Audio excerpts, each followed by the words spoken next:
Alright, well, I know the audio on my phone sucks, so I'm going to talk kind of loud for this, but what this is a shaker setup I put on the coal hopper of my stove.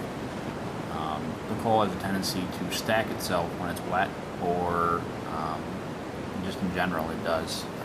What you'll see happens here is, as the feeder runs, the coal does not want to fall down the chute, and when this is full, this is even worse than this. So what I did to remedy that was I installed this vibrator motor here. This is off of a Craftmatic adjustable bed, and it is one of the massager vibrators. So the way I power this and control the amount of time that it's on is through the circuit that I built. That yellow Romex 12.2 you see coming from the left side of the stove goes into this switch box here, where I switch one leg of the circuit, basically like you would for anything else. There goes my inspector. He's checking things out. Anyways, it switches one leg of the circuit like you would any other normal, like a lighting circuit or a motor circuit, single phase that is. And then out of that box, the switch of power comes down through this other piece of Romex here into the junction box you see down there with the connector on the side of it coming out. What I did was, the way that I control when that motor runs and how long it runs is through this relay. But I do that by energizing the relay off of the micro switch inside this clock here. This clock timer basically determines how long the hopper feeder runs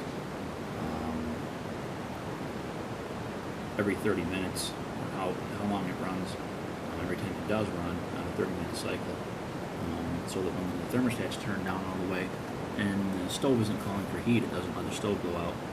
So each one of those pins is 15 seconds, and there's 6 in there, so that's 30, 60, minute and a half. This runs for a minute and a half every 10 minutes. So when it does that, it closes the normally open contact on this micro switch. All I've done down here is I've pulled power off of the common, which is that white wire on the right hand side. You see the brown one too, and the normally open contact, which you see the small black one too along with the red, and that sends power down to this relay, coil of the relay.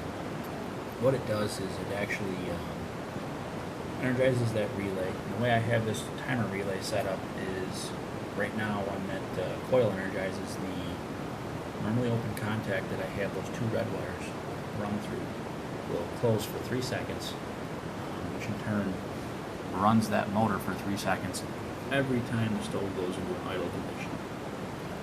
Which basically means even when it's warm out and we're not calling for heat very often, even more so then, we're requiring the vibration from that to prevent the stove from running out of coal even with a full hopper. So then, this isn't something I'm going to use all the time. I'm going to test it for probably a month straight initially, to make sure that I can test it, or that I can trust it, and also that all the components are going to hold up. I am going to get things changed around a little bit. I'm going to run the, what you see there in Romex is going to actually be 12 gauge, and it's going to be in the metal clad cable. So it's that spiral stuff, you see there, the black stuff back there. I'm going to get that and run it in that, because if there ever were an instance that one of the conductors were short to anything, it is inside at that point metal case that is mechanically grounded, so it can go back to the panel box and the earth ground outside in the ground stake.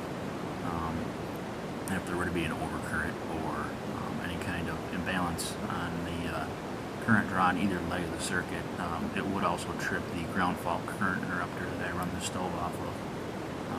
And there's a reason besides ground fault protection that I use a GFCI, and that reason being is that if I were to be gone to work during the day and the power were to go out for a moment, let's say if the power goes out for 15 minutes, in that 15-minute time, the stove can be down long enough that will actually let the stove go out, so that when the power comes back on, if I don't have a GFCI that trips out when it loses its input current, when the power came back on, instead of the stove simply being out, it would be out and feeding fresh coal into the hopper.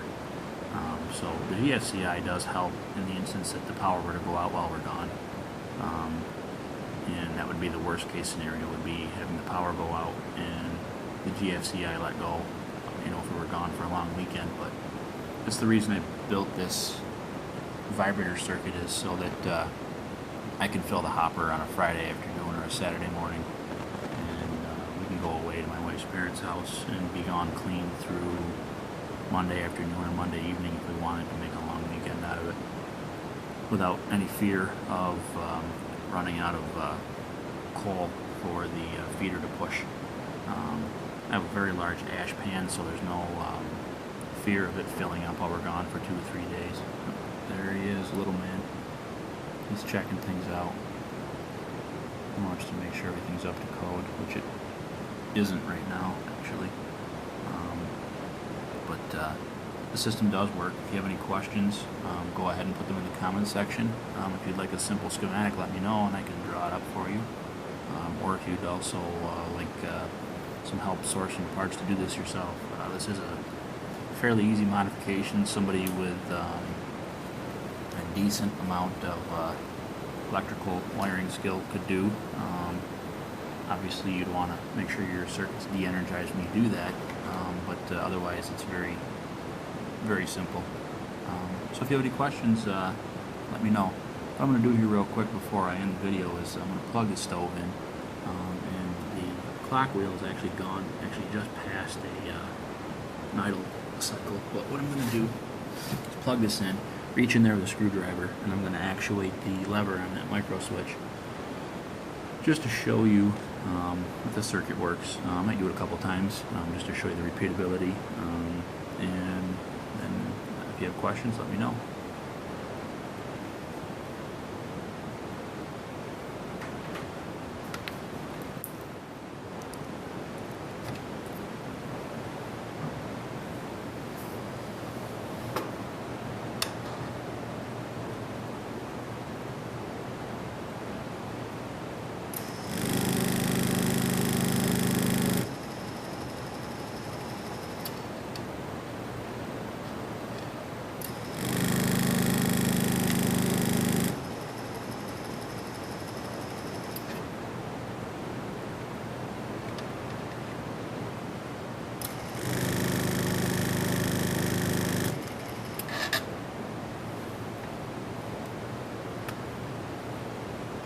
So as you can see, the circuit does what it's designed to do, and that's about it.